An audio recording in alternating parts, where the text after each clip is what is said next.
Well, thanks so much for guys for still sticking around. It's an amazing DePIN Day here in Dubai. It's pretty hot outside. I think it's around 40 something degrees. So it's actually quite nice to be here. Much better than being outside. Let's talk about DePIN, AI, and any other hype word out there. Let's start by introducing you guys. I think you have Fluence, Huddle01, IONET, all the three projects I already had on the podcast as well on deepinhub.io. And really cool projects, really pushing forward the boundaries of things that you can do on a decentralized infrastructure. But I'll let you guys start by introducing your project in a brief way. Hi, I'm Kate. I lead partnerships for IONET. And so for those who may not be as familiar with IONET, we are a decentralized GPU network. So we work with data centers and individual providers around the world to aggregate GPUs and CPUs and primarily serve the Gen AI and AI builders in the space who may not be able to get their hands on NVIDIA GPUs or don't want to work directly with AWS. So we're definitely here to support the DEAI ecosystem. Hey everyone, I'm Ayush. I'm one of the co-founder and CEO of Huddle01. Huddle is a bandwidth-based DePIN network. Essentially, that means that anything low latency, high bandwidth could be powered via our infrastructure. Built for the last 4 years, especially solving for the biggest problem in the bandwidth space, which is egress cost. That means data out cost, which happens via these hyperscalers.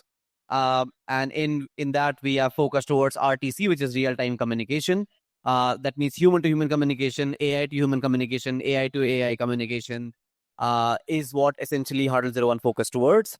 And then essentially using our network for things beyond just RTC towards things like more things like that. And we have our own app on top of our own infrastructure to output that, which is very similar to Zoom or Google Meet. It's an app called Huddle01 Meet, which can power any kind of audio and video conferencing calls. And we have more than 150,000 users on that platform, and it's been used all around the world. So yeah, that's what. Hey, I'm Evgeny, co-founder of Fluence. We build a decentralized cloud computing platform, which we also call cloudless platform because it's kind of alternative to big cloud providers like Amazon, Google, Azure. So we basically aggregating compute power, hardware devices, like hardware from multiple professional providers across the globe that run servers and data centers.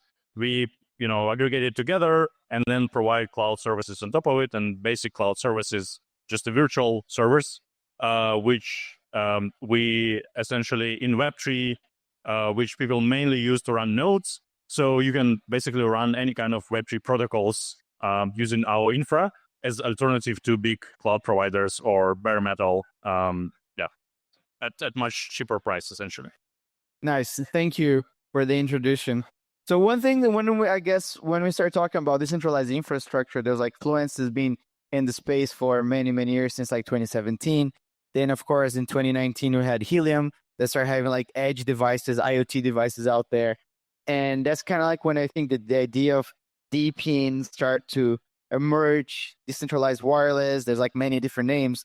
And now we end up getting to DePIN. And then, like recently in the last couple of years, we have this idea of AI. Really like got everyone by storm. And okay, how can we actually start building this AI infrastructure on a decentralized way? I would like to ask you guys, what is the advantage of DePIN for AI in terms of security, scalability, in decentralization? There's different layers there. Modern AI is always about, there is some data that needs to be collected and prepared and labeled to serve as a training data set to create a model. Then there are foundational models being built. And then you take these foundational models and then you fine tune them based on your target business data or like your use case. Then you start running this model and do inference and, get the request response from the model. And then essentially DePIN can be helpful on any step of this sequence. There are different protocols helping, at different step. You can run data collection, you can crowdsource data from multiple devices, and this could be like a DePIN protocol. You can run models or fine-tune models on aggregated GPU power. You can have AI agents that will run on a CPU machines, also aggregated, or like on user devices. It's actually a bunch of different use cases, but maybe you guys can go deeper into. Yeah, and then sort of building on top of that, for a lot of the market that we serve is anyone that's going from a seed to up to the S&P area. And a lot of the founders that I speak with, they're being absolutely killed by their cloud and computing bills. So one of the big things that I think DePIN opens up through our price availability is providing that premium product and the premium services to the builders in the space as well. So for those who can't get access to an AWS sales rep, DePIN is here. You can go in and spin up a cluster on your own in a matter of minutes, and only use what you pay for what you use through a pay-as-you-go model, rather than being locked into an AWS like enterprise agreement or contract. And also the scalability as well.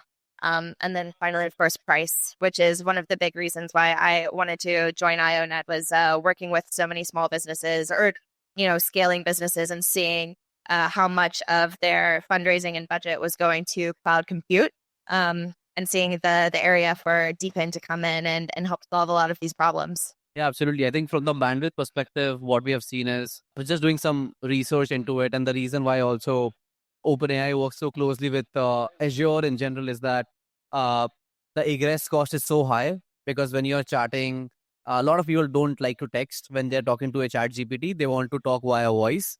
And when we talk via voice, there is a lot data in and data out, which happens via hyperscalers. The more data out that happens via hyperscalers, the more costing it charges OpenAI. So just when people wanted to basically just do prompts when the chat GPT was at its peak, just in that couple of months' time, they had more than $25 million of bill just on data out. That means the bill which they generated just on the egress cost. And very interestingly, the money which Azure pays to an ISP provider is almost $1, and it charges almost $80. It's an 80x multiplier just for the markup of bandwidth, which is literally insane. So that's first the cost, where DePIN can really help. That means if you're doing a call if you're wanting to chat with the GPT and you are in Germany, the server should not be in Virginia. It should be in Germany itself, in Berlin itself. And by doing so, your egress cost decreases by 90%. That means the overall cost becomes so cheaper. That's first. Second, it becomes way more performant. Just give an example. If you're in Bangladesh or in any other APAC region of the world and you wanted to chat with GPT via voice, you will see that the latency is pretty high. It will not give you a response in milliseconds or in second. It will take 5 to 10 seconds. And the reason is that it routes through that central server and comes back. And that's where DePIN comes in. If you are in Bangladesh, the chat GPT itself can have these nodes which are running in Bangladesh itself, making sure that the people have better kind of UI UX when they are essentially chatting with this AI agent. So these two majorly move for more cost on the economical angle, and second on the performance angle is where I believe DePIN could be very performant for any consumer-based AI which is being used right now. And when you're trying to build a decentralized AI network, what are the main challenges, like technical challenges that you have? There are so many, right? You need to of course, someone has like a 4090, has like the 24 gigs of RAM, but then you need to have like an H100. Nobody really has an H100 at home. And also, how are you going to actually make all them small providers work together with latency, bandwidth, etc., right? What are the main technical challenges that you guys have building a decentralized AI network? I think mainly for IONET. On the technical side, I'm not entirely sure, but I know that getting data centers and the supply side comfortable with accepting tokens, that's one of the first and major hurdles, and scaling up the network. So yeah, that's a big one. Not the technical question answer. I think from our side, I was talking to one of the founder of Parasail as well about this. I think one of the biggest things our challenge has been is to have these SLAs, service level agreements, with this bigger players. So we can demonstrably prove to these bigger level players like OpenAI and others that yes, our network is really good, but you need to have a 99% SLA uptime and all those things. And for that, what you require is an incentive design in a manner which can essentially support that. So yeah, the biggest problem for us has been not more towards the technical aspect of things, but majorly towards the incentive alignment to make sure that there could be a SaaS level kind of guarantees which these bigger monoliths and companies use for that. But yeah, our network could be used for all the different kind of aspects. It's just that how does it scale to a B2B level for an organization to use? That's something which I think all deep in it should come together and essentially think on. Yeah, I think on technical challenges, you know, GPUs became sort of commodity already. Like last year, we had a shortage of modern GPUs like H100, but now we see that it's been, you know, a lot of providers now have it, and prices go down, which is great. Oh, hey. So prices go down, and you know, a lot of providers have it, and essentially technical challenges convert into business challenges overall. Now you have to compete among hundreds of providers, and everyone positioned themselves a little bit different. So like a DePIN network is in this sense not really very different from just the centralized providers from the product perspective. So you like that's why every DePIN protocol tries to find this right balance of features, or maybe some advantages that they offer with their GPU capacity. You know, but as overall, DePIN, I would say, just gives better price versus centralized providers because of crowdsourcing and because of, you know, token incentives on top of it. So we have the leverage here. Yeah, for sure. Would you like to introduce yourself for the crowd? Yeah, sorry, I think this started early or I'm late, I don't know. Sorry about that. I'm Prabal, I'm one of the co-founders of Avail. At Avail, we are building horizontally scalable blockchain infrastructure, and we want to make Web3 very much scalable so that people don't have to understand that they are interacting with blockchains at all. Nice. And one thing that I think is very interesting is how I believe that like these massive data centers, they have very powerful GPUs. And how do you see the future on DePIN plus very localized, very small LLMs running on the edge? I think as soon as, sorry if I'm barging in, but Go for it. But as soon as more of these infrastructure becomes verifiable, we will see a lot of proliferation of smaller players inside of it. Right now, this is all the entire system of AI is very much reputation based, right? So it took years of research for someone like DeepSeek to come and disrupt a market. It took a lot of state funding to actually go ahead and do it. So it's a very much high investment kind of a game, and it takes a lot of social capital, not just financial capital, but also a lot of social capital to come ahead and do something like this. As soon as we have more and more verifiable AI infrastructure out there, we can see a lot of not only enterprise grade but home grade services coming into the fray, because the end user needs guarantees that the response that it is getting is coming from something legit, right? So I think that will help a lot with all of this DePIN infrastructure that these guys are building, because it is going to make these interactions not only unique and value proposition based, but also verifiable. So one thing that I was going to ask, the question that I was asking before is like, what do you guys think about LLMs running on the edge on DePIN devices? Yeah, I think LLMs on the edge is kind of tricky because it's not very different from any other software on the edge. It makes sense from like as idea, right? I sit, close to Ayush. Probably if his phone has certain, data or LLM or certain bot, it's good for me to kind of connect to his phone, not to remote cloud. But the world doesn't work this way. So I would connect to the station, the tower, and probably the tower would provide me the model or some cache. It might be the solution when essentially the tower sort of has the index of which phone has which LLM. If I'm looking for some LLM call, I would discover it via the tower, and then it would do inference through his phone. But I think it's all like, I would love to see this, working in action. I mean, it's very interesting models, and it may bring efficiency, especially for data heavy use cases. But I just don't. I think I haven't seen it in action much, because it's the way internet is built so far. Is it always gravitates to these data centers and high throughput wires, and all the data heavy things, especially like YouTube, TikTok, they all come in from data center servers. I would just like to say that, a lot of these LLMs today are all general purpose. That is, they kind of know it all. Whereas I think in the future, we will see a lot of these models which are very specific information based. And when there are a lot of these application specific LLM sets that is in production, you will see aggregators on top. So you will see a lot of these aggregators who have vendors, so to say. So if you think about today, like Amazon doesn't actually sell all the products that is listed there, right? So if would you say that it is marketplace on the edge?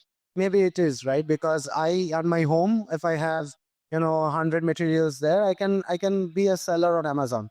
Whether I will get the same traffic as Amazon's actual warehouse, maybe no, but I can still do it. And I think that will happen, but the technology has to evolve a lot.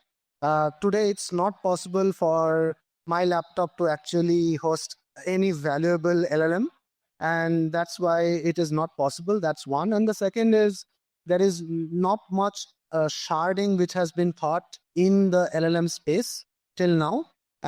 But we have seen with databases, right? So databases early on were all centralized. Then we saw distributed databases, and then we saw decentralized databases. Some might argue that blockchains are just decentralized databases, but we might see the same there. I don't know, but it's possible. Exactly. Yeah, actually, one more thought. I think we actually can see positive movements into LLMs at the edge, and all this like a peer-to-peer economy when we have actually better peer-to-peer connectivity. Like we need those DePIN protocols who work on bandwidth and on the connectivity, like Helium also, right? With this way, we would have better connectivity between devices and like laptops and everything, and we would have better utilization of these resources. But without, like, if you just try to do it in an area where there's no such peer-to-peer connectivity network, it's going to be hard. Definitely, it's going to be very, very hard. Let's say, when do you guys think there's going to be something as big as OpenAI or DeepSeek running only on a decentralized infrastructure? I mean, if you want to ask me, I would say it might be tomorrow. It might never be there at all. It depends on, like, again, I don't know all the work that is being done. Theoretically, yes, I have seen work being done on distributed LLMs. I think that we even saw, I was judging one hackathon, and in that hackathon, someone had done this, that it has two agents, and based on the query, it routes to a particular agent, and then they take the aggregate information, they put a rank score on top, and then they respond it back.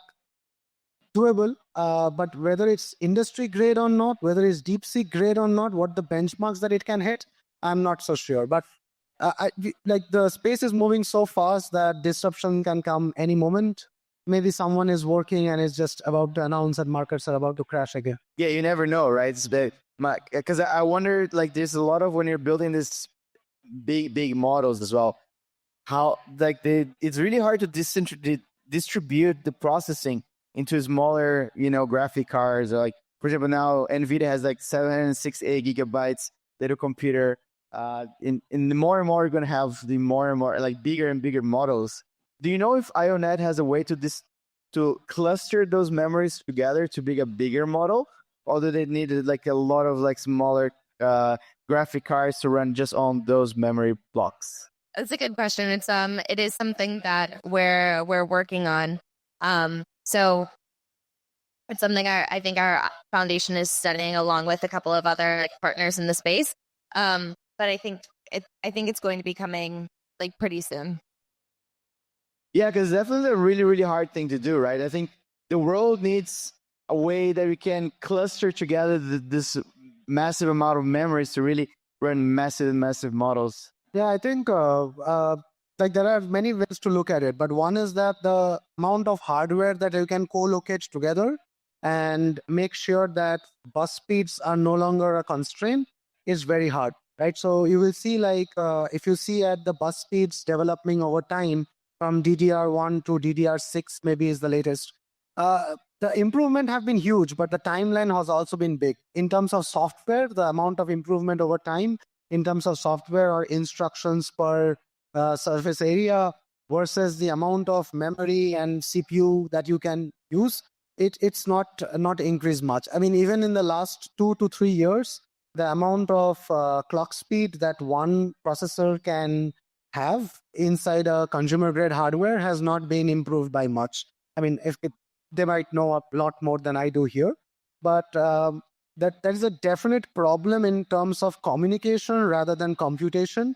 And you can scale computation as much, but at the end of the day, what he was mentioning, it will be a communication problem all the way along rather than just being compute. And then when you're integrating like AI into DePIN, what are the main, let's say, security and privacy considerations you have to have, right? Like, for example, if you're running a DeepSeek and you ask something about China, it's going to have something like, oh, I cannot answer this.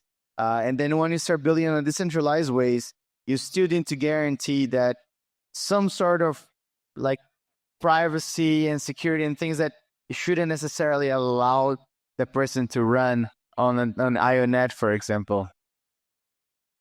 Yeah, I mean, we're seeing a lot of demand for TEs from our ecosystem as well. And then to your point about privacy as well, we're seeing a lot of users who want to use like DeepSeek, for instance, for training or fine tuning, but they don't want to rely on DeepSeek themselves to run the model. So that's why we launched our own inference API built on top of IONet's GPUs, where we host the DeepSeek model itself. And we've created a solution so that you don't, you can ask whatever you want in a privacy safe way. So yeah, those are a couple of things that we're like seeing from our customers today and the ways that we're solving for it. But what about you guys? I think from our side, we have been seeing interesting trend where we recently launched a AI therapist kind of, which essentially joins a Huddle One call, and people can join that call and can just chat with that therapist in a latency of less than 30 milliseconds. That's been doing pretty well. And for doing that on the privacy angle, we have something called as insertable streams, which we use so that the call remains end-to-end encrypted. We tried FHE in general, but it's pretty slow to make sure that it can do calls in a real-time fashion. But yeah, insertable streams, which is one of the native WebRTC-based protocol elements, is able to handle that for now. But yeah, over time, if FHE scales pretty well, that's something which we'll be using for doing any kind of AI to human communication or AI to AI-based communications. Yeah. I would just like to add one point. I think I was on another panel just here on this stage, and Ismail from Lagrange said an interesting thing. He said that we are seeing a peak of the number of parameters that LLM models are needing to handle. So it's peaking around 50 to 80 billion parameters, and we are not seeing that increase. But over the last 2 to 3 years, the amount of improvement that we have seen in ZK is increasing at a much, much faster rate. And I know that today it is not possible. Something like them, what they mentioned is absolutely crucial, right? If you ask a developer today, they will say that don't sell me all this vaporware. Tell me what I can do today and what can I encode today.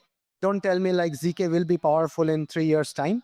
But I think there are good signs that is happening. The rate of improvement that we are seeing in different fields, if we want to merge them together, we have to see their relative speeds. And ZK's relative speed is a bit higher today. And that's why there might be a light at the end of the tunnel. But again, I can only bet. Yeah, absolutely. And how do you see DePIN AI going to the next few years, right? Comparing to the centralized ways. Because like you said before, AI is moving so fast. Then if everything that you're trying to do in a decentralized way, it's usually much slower because it has so many more complexities around. How do you see the DePIN AI, being as fast as the regular AI centralized architectures right now? Yeah, I think big part of it gonna be just incentivized data collection. because like crypto is native for incentivization of, crowdsourcing data from people. Wherever it's useful, when you train a model, I don't know, like to recognize people's faces, people essentially like submit their photos, their selfies for some tokens, so like points even, not tokens yet. Uh, so this is always going to be useful for AI because, in AI, people struggle with labeling certain like pictures or video streams, and incentivization of this helps a lot. But on the actual running of models, I'm not sure that actually DePIN going to be very different. I think we're going to be running all the same models, like open source models, and very similar. It's just alternative infra. No, I think that's absolutely point on, but I would present another angle to it. I think right now, rollups are being thought about as verifiable servers, right? So if you think of existing rollup models today in production, they are nothing but verifiable servers. There's a single server. It does all the computation. It does all the hard work. It's just that all the things that it does, it's somehow verifiable. The more of the move around all the DePIN infrastructure might be around making a single centralized server, but having things verifiable. And there will be a lot of these distributed infrastructure that will be there, a decentralized infrastructure set, which will make sure that it remains verifiable. The moment a centralized server doesn't remain verifiable, a lot of things can kick off and it can already turn into a decentralized model later. I think from my side, I think more towards bandwidth side of things, I think DePIN AI might have a way better chance of decreasing the overall egress cost as compared to using a centralized hyperscalers. And that's why I think DePIN could be used a lot towards. Like I was really bamboozled when I knew the amount of egress cost which ChatGPT has to pay to Azure right now. It's literally off the charts, and the kind of markups which these biggest players of hyperscalers have, which the money which they pay to ISP and the money which they charge to ChatGPT is literally insane. And I think those egress costings could go down a lot over the coming years by using these bandwidth-based networks. I think the next challenge, piggybacking off of that, is going to be getting to the point where DePIN has the solutions that are enterprise ready and ready for OpenAI. So the compliant, and all of the things in place that will pass like due diligence at OpenAI and some of these like the major companies out there. So it becomes a bit of a go-to-market challenge as well, in order to make sure that we can actually like get there and fulfill the vision of a like truly decentralized AI. And for the last question, what are the things that you're mostly excited about DePIN in a decentralized way? Okay, so one thing I actually want to see, I keep saying it at every DePIN day until it's gonna be built. It's actual autonomous AI agents on DePIN. Like someone should build the AI agents that self-replicate themselves and do some work, and survive and pay for their bill for the servers they are hosted on. And I think this is fun. Like this is actual autonomous agents that live independently from humans if they can pay for themselves. I think there's neurons, right? They're trying to do something similar to that. I would go on to say that one of the things I was much excited about even before DePIN as a word came about is about gaming, right? So if you think about the gaming industry, a lot of the games are being run on client side. It was tried that this client side compute will be turned into server side. A lot of the biggest gaming companies in the world tried that, but they weren't able to scale the infrastructure side of it. The compute didn't scale, the bandwidth didn't scale, the experiences didn't scale as much. And hence, you would see that Google, Microsoft, they all had to shut it down. Sony had to shut their effort down. I think if we could resurrect, because gaming is a big industry, right? I think it's a $45 billion industry, if not more. And if we can include DePIN infra inside existing gaming industries, and it is a lot of compute heavy, it is also commute sensitive in terms of latency and all. If we can do some of that, it will be a big win for the DePIN industry in general. I think from my side, DePIN in space is something which I really think about a lot on. Optic fiber cable lines are distributed only in certain parts of the world, and the internet was built not to optimize for speed, but to optimize for economics, that how cheap can it be. And that's the reason why we have so many optic fiber cable lines, but not in all the places in the world. In fact, there are a couple of places in Japan where you cannot even have a optic fiber cable lie down because it disrupts the aquatic life and all those things. Plus, the way Starlink is working towards building a proper satellite-based network in LEO, in the low Earth orbit region, that's pretty interesting. But if we are able to do that in a much more DePIN-centric way, that if we have a launch vehicle, which a liquid propulsion engine, which is able to send these nodes across the LEO area, and this becomes a people-powered satellite-based constellation, I think that will be able to have way lower latency in places like Africa where there are no optic fiber cable lines, as compared, and it could have a much better communication for any kind of distributed system communication you want to do. So that's something which I'm interested towards. Yeah, just to add to his point, right? If you think about today's compute-heavy workloads on the infrastructure side, so for example, you are watching a game, there's a famous match happening, every one of us are watching. If you think about it, all the streaming, right, it's happening actually from the same server for us. Although it can all be on the edge, right? It can all be much closer to the device and such. So there is a huge amount of things that can be done. The technology is mature enough, but I think the economics needs to sit. I think that's why he has a very valid point there. And I'm most excited about, I think, any opportunity for users to own a piece of the pie of the DEAI pie. So like one more like practical example at IONET is last quarter we launched co-staking. So if you're going to be a provider or a worker in our network, you need to stake a certain amount of IO tokens in order to participate. And so for any data center or a provider that, doesn't want to put up the full amount or can't afford it, that's where IO co-staking comes in, and you can earn a certain portion of the block rewards that come from a data center, which is, I think, a really exciting opportunity to really be for individual users to be a part of this economy and also, benefit from the growth of the DePIN network as well. Yeah, no, I don't know if you guys want to say something else. Otherwise, you're going to get drunk. Just kidding. I don't drink alcohol. That's a lie. Well, thanks, guys. Thanks for listening.